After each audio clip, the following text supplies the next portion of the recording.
Ladies and gentlemen, thank you for tuning in to this week's edition of Stop, Look, and Listen. I'm your host, LaTroy Gardner. This week, we have someone that I have a pretty extensive history with. We go back to the days of Winthrop University in Rock Hill, South Carolina. We got the owner of 2DR Incorporated, also the VP of Tropical Foods, or Tropiway. We have brother Derrick Ofori, Dirt Dollar. Welcome to Stop, Look, and Listen, Dirt. Pleasure to be here, brother. Hey, you're doing it big. You know what I'm saying? I feel like I made it now. I'm just trying to be like you. That's all. So like I said, me and Derrick Ofori, we spent several years together at Winthrop University. This is a very successful brother, entrepreneur on multiple fronts. Your family comes from Ghana. Was it your dad that's originally from Ghana? My father is originally from Ghana, yes. Okay, so were you born there and then came to South Carolina, or were you born in Spartanburg? My mother, she's from South Carolina. Okay. And I was actually born in Virginia. Mm-hmm. And we moved down early 80s. So I grew up just in the Spartanburg, Cowpens area for the most part. Okay. So just talk about your upbringing and, the family business. Tropiway. From what I understood when we met at Winthrop, it was a juice company? No. But we will be entering into the beverage market as well, but it's a powdered foods packaging company. Uh-huh. Yes. And we package a Pacific African product called fufu flour. And our brand, the Tropiway brand, is the leading brand in the market. It's something that I watched my father start and actually helped him when I was a young boy. Growing up in Cowpen, South Carolina, I would just always watch my pops tinker. He was always just, reading books or just building something or designing something, drawing out plans and this. So just in the process, he was sort of developing an idea for to solve a problem that being an immigrant, many immigrants run into. You're used to your food back home, but you get to a new area, it's like, hey, what can I eat? You know what I'm saying? This the McDonald's is turning my stomach. So he developed a food recipe based off a popular dish from back home, fufu. And, just built it. He and my mother, they built it to a successful company, packaging company today. It just, and just upbringing. I think my story is a traditional story, just throughout our community, poor, extremely poor, and you really just got, your wits and your morals and your work ethic to depend on. So, I watched them start like an ice cream company, ice cream trucks, running routes through the neighborhoods and, throughout Spartanburg, Gaffney. And, they was always just hustling, you know what I'm saying? Just trying to make it, you know what I'm saying? Trying to, find that next, dollar in order to, feed the family. Mm-hmm. So do you feel like with most immigrants, they come to the country with something to prove or this motivation and purpose, and that's what leads them primarily into starting their own businesses? Yeah, that. And if you visit, different parts of the world, well, I've only been to Ghana, mm-hmm. but you'll see a level of poverty that is unmatched. And you would understand why, when they get here, it's like, it's a get rich or die trying mentality. And it's amazing. I love the question because it's a big thing. I'm on Clubhouse a lot. I'm addicted to Clubhouse. And it's a big thing that, people are noticing, like, how come, like, just as Black Americans, how can an immigrant come here and sort of outpace us? Mm-hmm. And, what I'm saying? And we've been here this whole time working, trying to, put certain things together. And, I think it's a question to be answered on different fronts. Like, one, they have no choice. America, yes, we have poverty here. Make no mistake about it. You know what I'm saying? We have some of the hardest living conditions you ever want to see. But compared to some other parts of the world, at least you have an opportunity. You got a chance of something. You know what I'm saying? Like, other parts of the world is destitute. Is no option. They're dying to get over here. And I just think that motivation has something to do with it. And, truth be told, and I learned this on Clubhouse, there's certain programs to support immigrants, like, just who are new here and who want to start businesses, etc. I wasn't aware of it. I'm sure my pops wasn't aware of it. Back when he came, the big thing about him, like I said, he would always tinker, and people say, well, you need to get a job. How you gonna make it if you don't get a job? But he was building a business. But, again, it was so new, who knew what he was doing? Mm-hmm. But yeah, so I think that helps. That would help anybody. You know what I'm saying? If you got a program, if I come here, if I'm an immigrant, you help me, with my business, etc. And then I think, like, sometimes when you live in a certain environment, you become immune to it. So certain things that we may just take for granted on a everyday basis, a person from a foreign land can come and identify it as, as a treasure chest. Mm-hmm. And just, and they just compete, and start a business along those lines. You look at the neighborhood corner stores or whatnot, that real estate, you're in the middle of people who need gas and supplies or whatnot. Who wouldn't take advantage of those opportunities? You know what I'm saying? So, yeah, I think, it's a good question to be asked. Yeah, so you mentioned earlier about how a lot of immigrants come over here and the food just doesn't taste the same. Like, I hear that all the time. Like, if I'm going to get some Jamaican food, some of my friends that are from Jamaica will say, you're not eating real Jamaican food, or, like, in your case with West African cuisine, that's not real cassava leaf soup or puff puff. So just talk about the importance of creating the fufu flour. And you said that you're a manufacturer. So how do you go about the process of getting retailers to buy in on the product? Well, I think, again, it solves a problem. It gives the people who are familiar with the dish a taste of back home, something that they could, still hold on to from their traditional culture. And, it really fills a void, it really fills a void for a certain group of people. And what I'm learning is that, we as Black people, we are so creative. And so it's people who are using the product for batter, they will batter fish with it, chicken with it. And we've even been approached by a pizza chain to use it to make gluten-free pizza crust. Mm-hmm.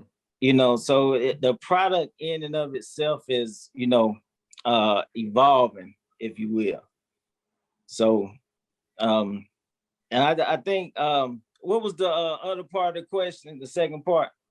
As far as the fufu flour, your family manufactures the fufu flour. Like, what's the process as far as um, retailers getting the product?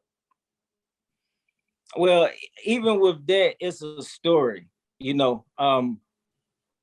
Like when my father first came out with it, he used to have to try to go to the individual shops and convince the African shops to carry the product, and a lot of times he had to pretend that he was just the delivery guy in order to, have certain conversations with them and, to get paid accordingly.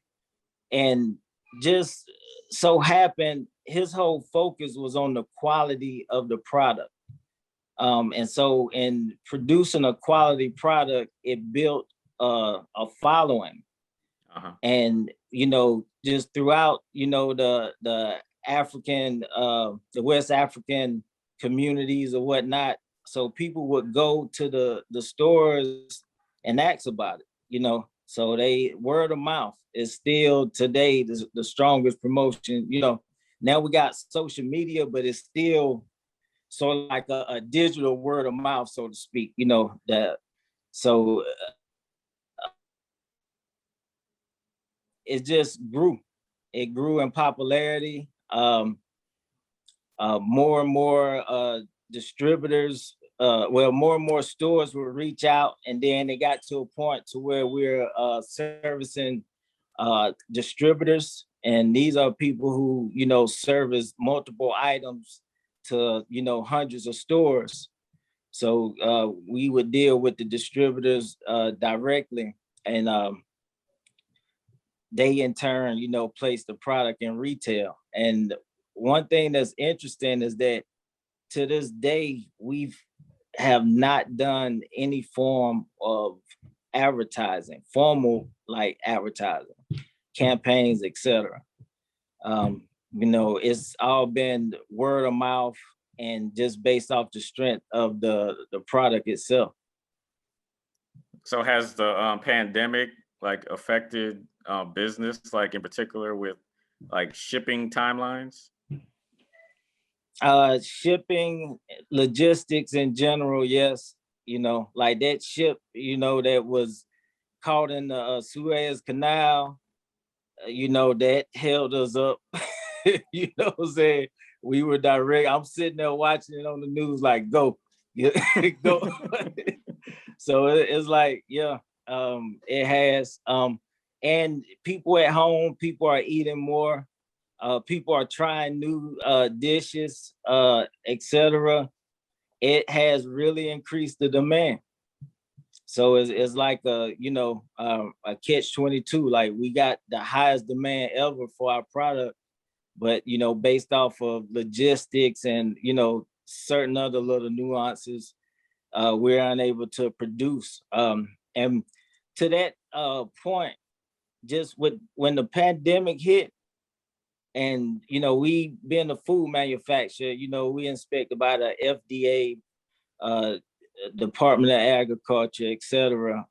We put in place the strictest COVID protocols. Like you're not getting through the door without mask, temperature check, etc. Like what I'm saying, we couldn't afford it, and we got certain workstations to where you may have several employees around each other, etc. So we had to adjust in that regards as well. But just from a reasoning standpoint, the first thing I went out and did was buy robots, because COVID changed my way of thinking so quick that I amazed myself, because so right now we're working with a team of engineers to integrate to almost take the factory fully automated. So, what I'm saying, and it's based off of a necessity. Like, what I'm saying, you can't have as many employees working side by side at this point. So, you just need certain quality control checks, and you let the robots handle the rest. So, what I'm saying? So from filling, sealing, packaging into cases, palletizing, etc. It'll be done by robots before the end of this year. So, you know what I'm saying? That's one thing that I think I could see just being in the manufacturing industry that, you know, I think as a whole, we should be prepared for. Like the world is becoming more automated. So, yeah. So the one thing I respect most about a family-owned business is that you work for your last name instead of your first name. But I'm always curious. Was there ever any pressure, like not only for you but for your brothers, rest in peace, Thomas, to take part in the family business? But or if you wanted to go another direction, would that have been okay as well? Yeah, I think, you know, just our parents were extremely supportive. So, you know, just whatever, if you came with a good idea, they would support it, you know, as long as it was positive. So I wouldn't say there's a pressure to be a part of the family business, but when you mature and you understand the significance of what you're doing, it sort of opens up a whole nother respect for, you know, what has been accomplished, and you want to be a part of it. You know what I'm saying? You want to be a part of building that legacy, because you see what it's able to do. Like, you know what I'm saying? We were able to, you know, provide um, jobs to African Americans, Latinos, uh, white people, you know what I'm saying? Africans from the continent, you know what I'm saying? You name it, you know. So it's like it provides, I wouldn't even say freedom, but it gives you a little more leverage as far as when it comes to helping the community. You know, you're able to, you know, donate to uh, certain causes and do backpack drives, and you know, um, I don't know. And then when you look, just, you know, just from a economic standpoint, you know, that's where the wealth is in like business. Like, you know what I'm saying? And, you know, I went to school, got a business degree, concentration, entrepreneurship.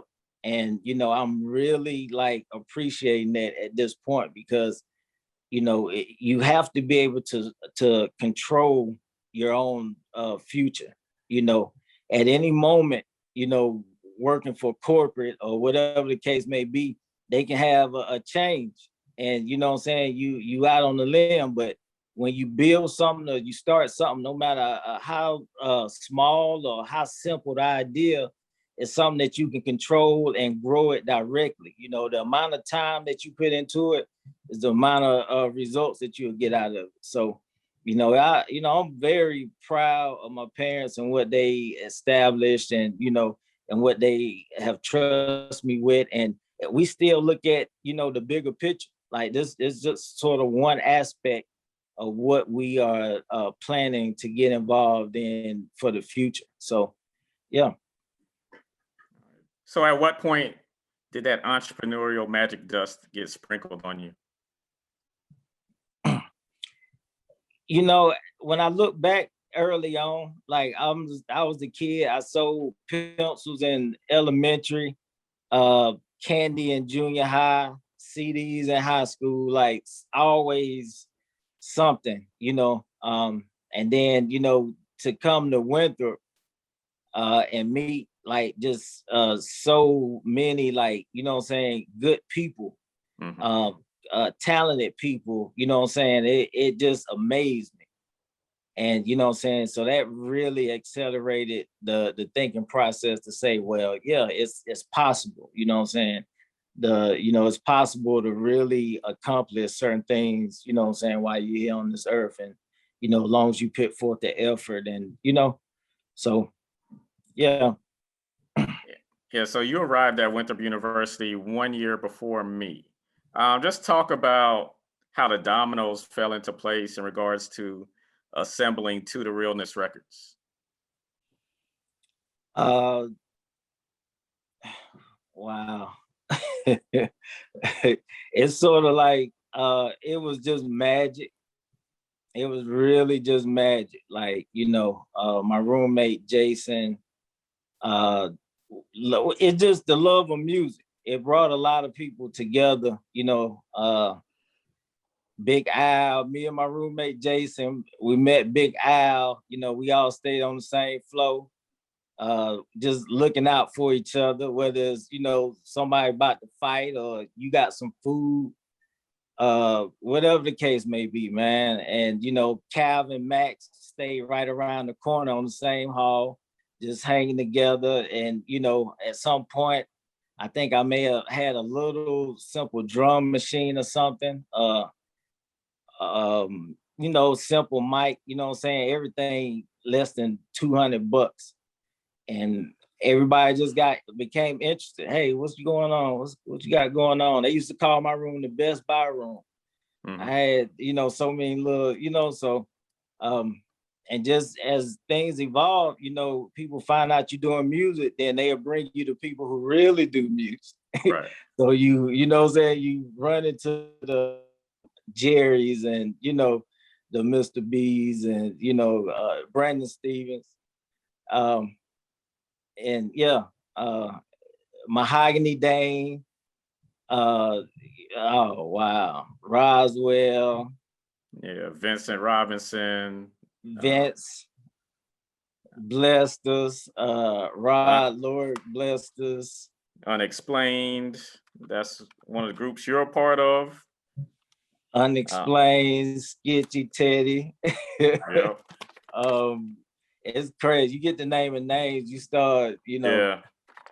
Timothy Williams. Being Easy, yeah. Being Easy, Intrigue. But so like with To the Realness, it seemed like you was heavily inspired by Master P. What lessons did you learn from Master P and other music executives during that time? At the time, it was sort of like just we wasn't at a point where we were just putting out so many projects, but what we put out, we sort of understood every part of the workflow involved. Mm-hmm. So I had CD duplicators in my room at the time. So I'm duplicating the CD.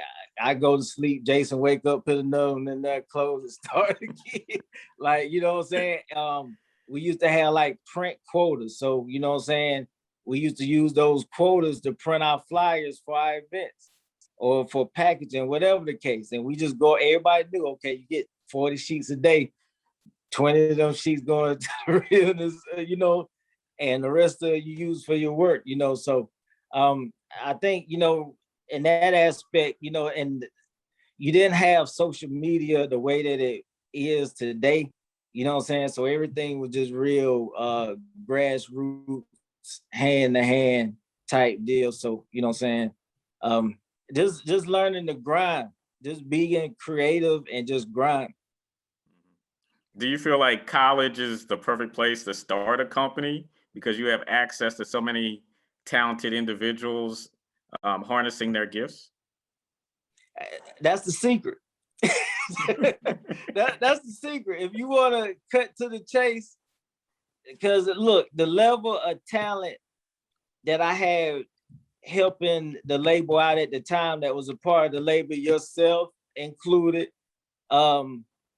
if you had to pay for that talent now, you're talking millions of bucks, no cap. Mm-hmm. And we was doing this shit for free. Like, right. What I'm saying? We're doing it for the love. So it's the perfect time to catch a individual when they're motivated and they're ready to change the world and their brain is just firing on all cylinders, So yeah, that I think, that should be taught as a business strategy, starting a business in college. Like if you go into this college and you studying business, when you leave here, you will have an established business on some level. Yeah. Well, I mean, I felt like you was like way ahead of your time as far as just how organized To the Realness was, how you had a street team, you had a marketing team, you had the artists. From what Jerry said, each of the producers had a shift.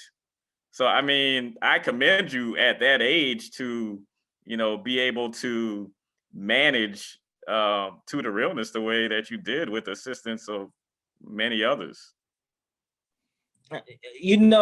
Another secret, another jewel, if you will. If you coach, bro, I heard this from some coach. If you see a person showing out on the field or the court or whatever, just a lot of times look for the man that's next to him.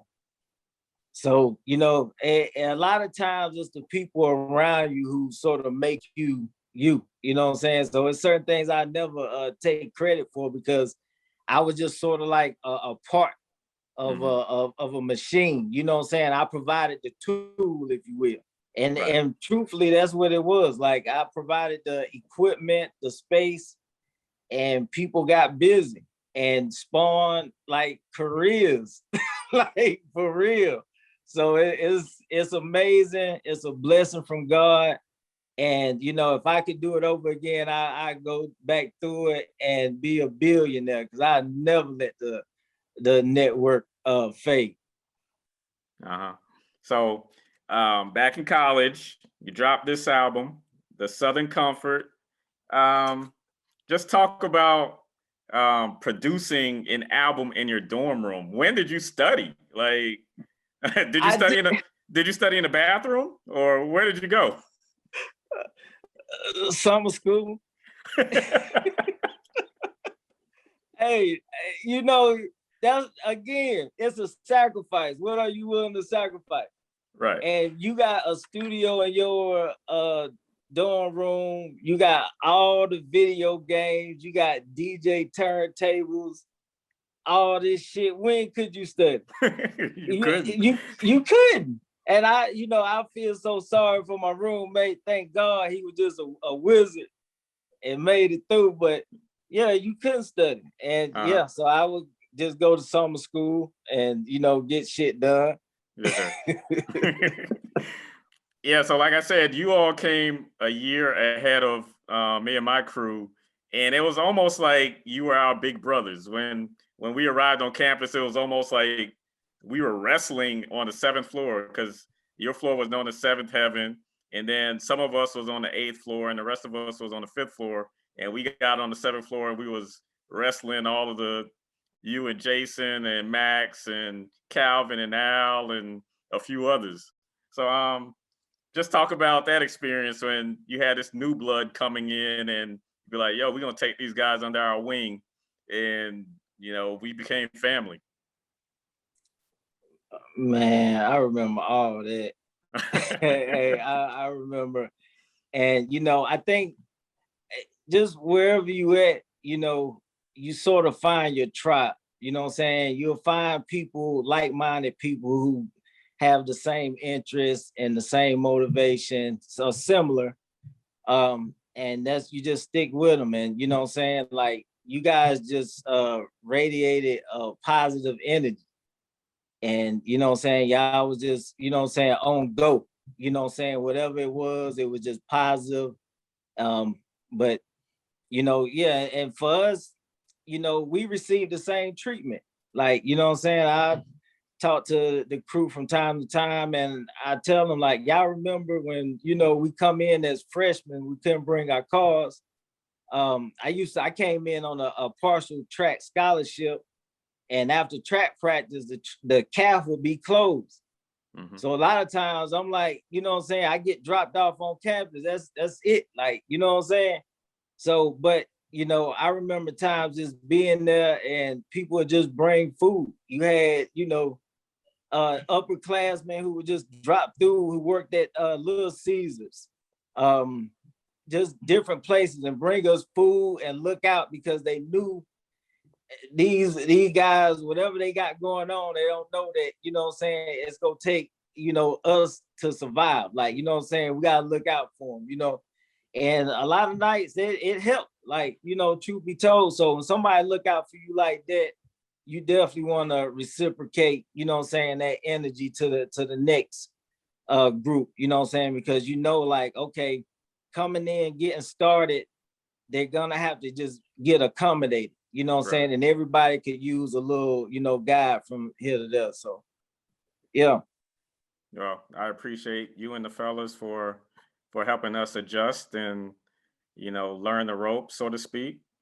But after we moved from Richardson, we all got apartments in Stones Crossing. You and Marshavis Caldwell, Rock, and then I shared an apartment with Stanley Jackson and Terrell Bright. What I remember the most about that time was we were in your apartment the evening that the news broke about Aaliyah's passing. I think we were having a party, and then we had a moment of silence, and I think Mahogany Dana said a prayer. What do you remember about that? Man, it's I when you think about Aaliyah and the spirit of that artist, it's one of those things that you would never forget, and it always sort of make you remember like the people or the loved ones you were around at the time that you heard that, what I'm saying, this particular person passed. So, I think, I don't know. I think it just, it just signifies that, you gotta live each day like there's no tomorrow. And that's sort of how we live. We would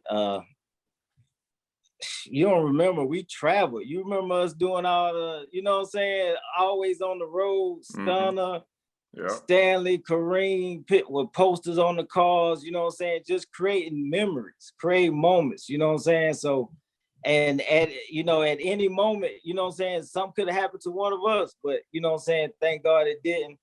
And we just, we just give God the grace of allowing us to, still be here, and for allowing us to have an opportunity to encounter a spirit such as Aaliyah's, because it was just, she was an awesome artist.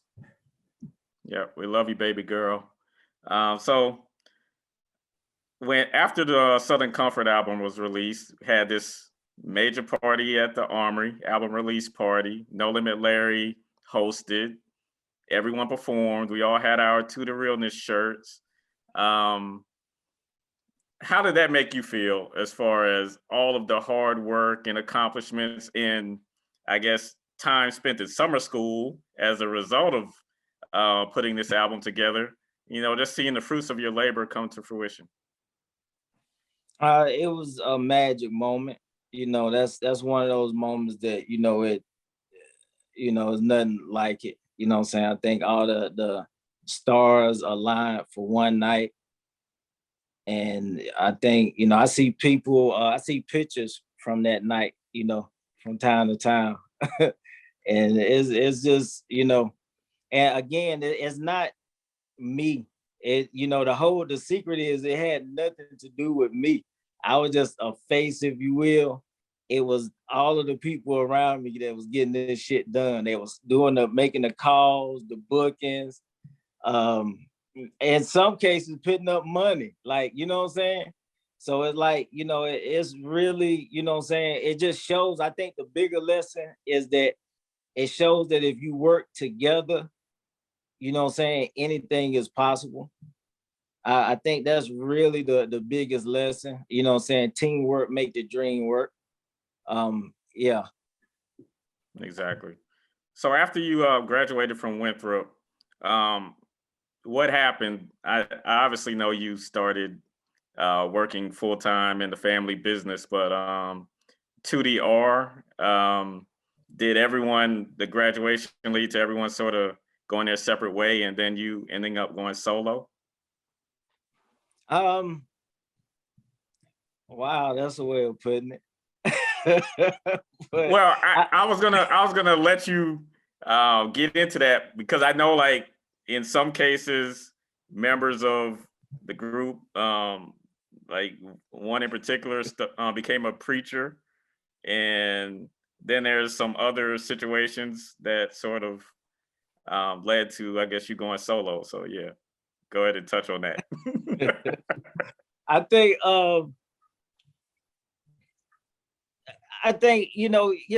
just the dynamics changed, you know what I'm saying? The geography changed just from, the immediate team, you know what I'm saying? I done moved away. I done moved back home, you know what I'm saying, to take care of business. And then just in doing so, you form and you work with so many different extremely talented artists, you know what I'm saying?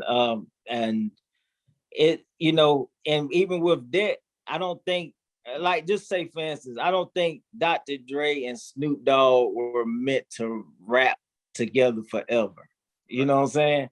I think at any point, we all should at least evolve, evolve into, just a better us, you know what I'm saying, and have bigger and better dreams. And, so, I think that's what, it happened in our situation. And I think it happens in a lot of situations that, you know what I'm saying, that you sort of, you don't grow apart, you know what I'm saying? You just, you grow in your interests. And, and then you sort of, again, you surround yourself with people who suit those particular interests. So, just like the guy, Michael Anderson, that you say became a preacher. He was probably, or is, one of the best rappers in the world. Like, he did a show in Africa, maybe a couple of years ago, a year ago, and like blew it out the water. Like, it's amazing. Like, you know what I'm saying? And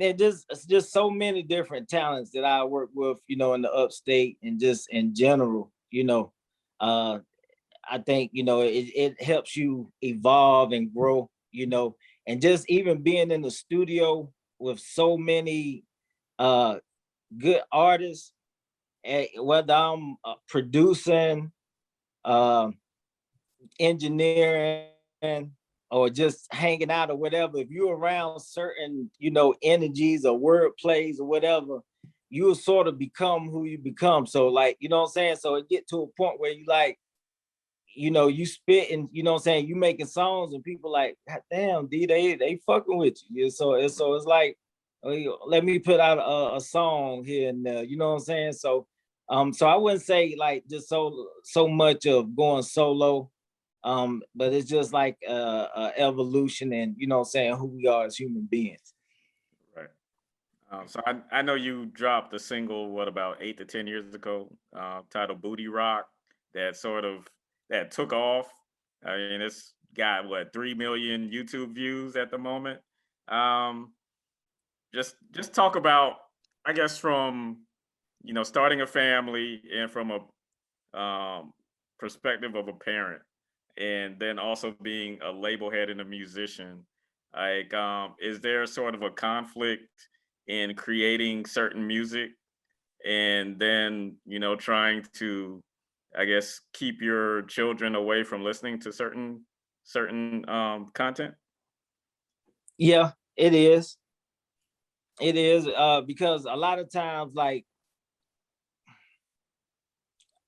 okay, a lot of people, they make the music that they think people want to hear. Mm-hmm. So you're working with a group of writers, engineers, producers, etc. And so what comes out sort of comes out. You know what I'm saying? So if you're in the era of steamy, sexy, and that's what's jamming, that's what's happening, that's what people are trying to write, that's what they're trying to produce, etc., etc. So and that being said, as a parent, there is a protection that we want to allow in our household, you know what I'm saying, when it comes to what our kids are exposed to, what they hear, what they see, what they consume, etc. And it's just one of those lines that, what I'm saying, just as a parent, you can explain certain things to them to say, okay, it's just like acting, so to speak, and, this is, you shouldn't, say these words, or you shouldn't do X, Y, Z, or, things of that nature. And, and as you mature, you're conscious of that, just walking into the studio. So, and then you get to a point where, the music sort of evolves into, let me, make something that's jamming. It gotta sound good, but it ain't gotta portray a certain image per se. You know what I'm saying? It can withhold a certain standard. So, and some artists come out the gate like that. You look at a J. Cole, um, Kendrick, um, you can name a few of them. So, and it takes certain other artists time to evolve to that. Mm-hmm. So, are you still signing new artists? Where always, are we with that? Always working with whoever, ready to work. Like, so, you know what I'm saying? And here's my thing. At this point, I'm more of an investor. So like I'm in the studio for special occasions and, in the, working on personal stuff. But like for me, at this point, I'm looking to work with that label. Like what label needs an investment in order to pop things off, and, you know what I'm saying? And we work the numbers that way. You know what I'm saying? So that's where, because even as a record label is old, like we all are media companies. It's you see all the rappers now are doing podcasts and just they had to evolve. So, and it's all about getting the content, making some clean, a smooth flowing content, and running up the likes and the views on it, and building residuals along those lines. So in essence, we all are competing against each other. We all are, in the fight together, so to speak. So where do you stand on the longevity versus like getting a hit record debate? You know what? I take a hit record any day. Like, you know what I'm saying? Like, you got to think the longevity. Yeah, you got people who, who are committed to what they do, and, you know what I'm saying? They do it for the people, so to speak. But to have a hit record and get access to capital and lump sums, you know what I'm saying? The way that money is losing its value today, like, yeah, you definitely want whatever it takes to get a lump sum of it so that you can further take it and invest it and make it grow. You sort of want to go that route. So like just distinguish between, I guess, signing or working with someone that is talented versus someone that is marketable. What's your preference? Hey, you gotta have both. You gotta have both. Like, it's all the above. I'm working with an artist now, Asia Miller. I am AJA Miller on IG, and she has to be one of the most complete artists I have ever heard or seen perform in my life. Like, you know what I'm saying? And she did a show, and it blew everybody away. Like, stage presence, vocals, just who she is as a person, very educated, very personable. And it's like, it's one of those things, like, yeah, it sort of takes all the above. Like, you ain't gonna be a talented artist and just be a straight up jerk. And I'm not gonna work with you. You know what I'm saying? I don't care how much talent. You have to sort of have some people skills, if you will, and just with Asia, just the way that she commands the crowd, Jerry and Brandon have, did shows with her, And she's one in a million, to say the least, when it comes to artistry. So yeah, I think it's all the above, and yeah. So I feel like nowadays we live in a world where everyone wants to be a star. And furthermore, everyone thinks that they're a star. When you were talking earlier about forming To the Realness in college and how the teamwork makes the dream work, is that still possible today because everyone wants to be a star? Nobody wants to play the background and help build the infrastructure? Yeah, I think it's still possible today. I think,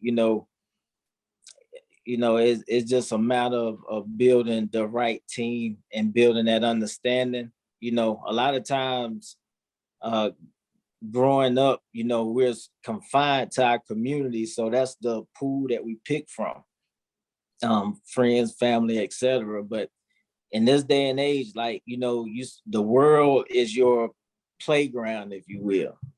So if you're building a team to build a brand, you may have team members across the world, like helping you achieve certain goals and certain missions. So yeah, I definitely think that is possible. Okay. So you've accomplished a whole lot, very successful, and same here with me. But we still feel like we have to walk around with our head on a swivel due to the color of our skin. Recently, there was a situation in Columbia, South Carolina, where a young man was walking through his neighborhood and um, uh, army, current army soldier took it upon himself to um, basically harass this young man and um, try to run him out of the neighborhood that he lives in. Just talk about your experiences of being Black in America and how no matter how successful you are, you still have to deal with some unnecessary harassment.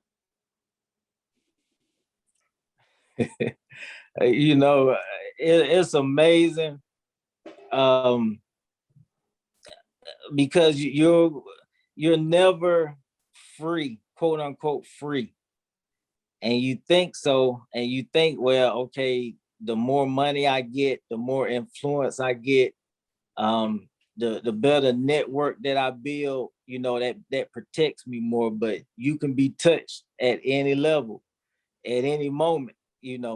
uh for me personally, the light it went off to me. I was at my plant, my job. I walked outside to go get something from my car, and like two police cars just cut across like the bank. It wasn't even a parking lot, it was like a grass area, and swooped in on me. And a cop jumped out, gun in my face. Get down on the ground.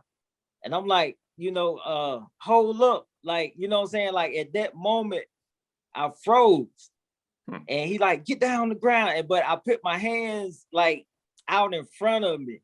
What I'm saying? I didn't even have my hands up. I had them like out in front of me. What I'm saying? Like a pushing motion. Like, what the fuck are you doing? Because I know that, okay, I'm here. I know I'm where I'm supposed to be. I'm not doing anything. There's no reason whatsoever for you to be coming at me like this. And, they get me down on the ground. Just so happened I had my ID in my back pocket. Again, I'm at work. I'm comfortable. Who keeps their wallet on them at work? You know what I'm saying? I can throw that shit anywhere. And, they check my ID and they like, oh, that's not him. You can get up. And I'm like, what? And then they looking for one of my employees for some child support. So you go come, guns drawn, and potentially like, take somebody's life over some freaking child support. What I'm saying? No, more or less, like you coming to a place that you think he worked, or he worked, whatever the case may be. and there's nothing that says you go call ahead of time just to check or to inform the owner that, you know, you go be there. You know what I'm saying? So it's just certain little nuances that we go through, and that's so common. You tell somebody about it, it's like a big deal. At least you didn't die, and what you didn't. So, but we know of certain circumstances where we have died, and I think, you know, just for me, that's what makes the incident in Columbia, South Carolina, so important, is because you seen the way that they reacted to that incident. You would have thought that that sergeant had killed someone. Right. And that's how it has to be. That's how the response has to be. The Metro, they get so much respect from me at this point, man. It's crazy, because why should you have to wait till somebody die before you pull up or show up? You know what I'm saying? They showed up in numbers. Is viral around the world. So the next time somebody interacts with a young Black male, they're gonna think twice, because they're gonna see what has happened in this particular case. Right. And like you said, salute to our brothers and sisters in the Metro for staying aggressive and making sure that, you know, we won't tolerate this anymore. We're tired of like seeing these vivid images of George Floyd and Walter Scott and many others dying right there on a camera. And yes, all of us, including myself, I've had several situations where I was fearing for my life because I was pulled over for no reason, because I didn't stop behind a stop sign, or because I'm riding in a car, you know, riding in a Mercedes, and it's 4 Black men, young Black men in the car, and they just pull us over for the fact that our skin is melanin. So yeah, it's time for this to stop. But Derrick, I appreciate that story. I appreciate your time today. Just tell us about some upcoming projects and plug your socials. Okay, we got a music networking tour that's taking place at all the top golfs, North Carolina, South Carolina, and the one in Atlanta. And what this is, we showcasing my new artist, Asia, myself, and just creating like a industry mixer, if you will. You know what I'm saying? Everybody's invited. You can find out more information. You can follow me on my social. It's Dirt Dollar, at Dirt Dollar on all socials. DIRTDOLLA. Yeah, you know what I'm saying? Slide in the DMs if you're talking about some business, if you're trying to change the world. I'm your man. Beautiful. So do you have any words of advice to budding entrepreneurs? Hey, dream big. Dream as big as you can, and just work, do as much as you can for yourself. And, you know, and just in this day and age, it's about who has the information. You know, the person with the most information is hands down gonna win. You look at Coinbase has went live on the New York Stock Exchange. The people who been knew about that, you know what I'm saying, imagine, you know what I'm saying, the investments that were made and, you know, how they made off. So yeah, just flood yourself with information, be good to people. Yeah, shoot for the stars. All right, wise words from Derrick Dirt Dollar Ofori. Like I said, you know, check him out. Check Asia Wilson. Asia Miller. Yes. Asia Miller. Asia Miller. I'm thinking about college basketball and WNBA right now. But Asia Miller, check her out as well. To the Realness. Much love, brother. Thank you for everything you've done for me. You know, like being a big brother. Continued success. Blessings to you and the family. For Stop, Look, and Listen. I'm your host, LaTroy Gardner. See you next week. Peace and blessings. Peace. Thank you for checking us out on YouTube. Be sure to subscribe for more great content.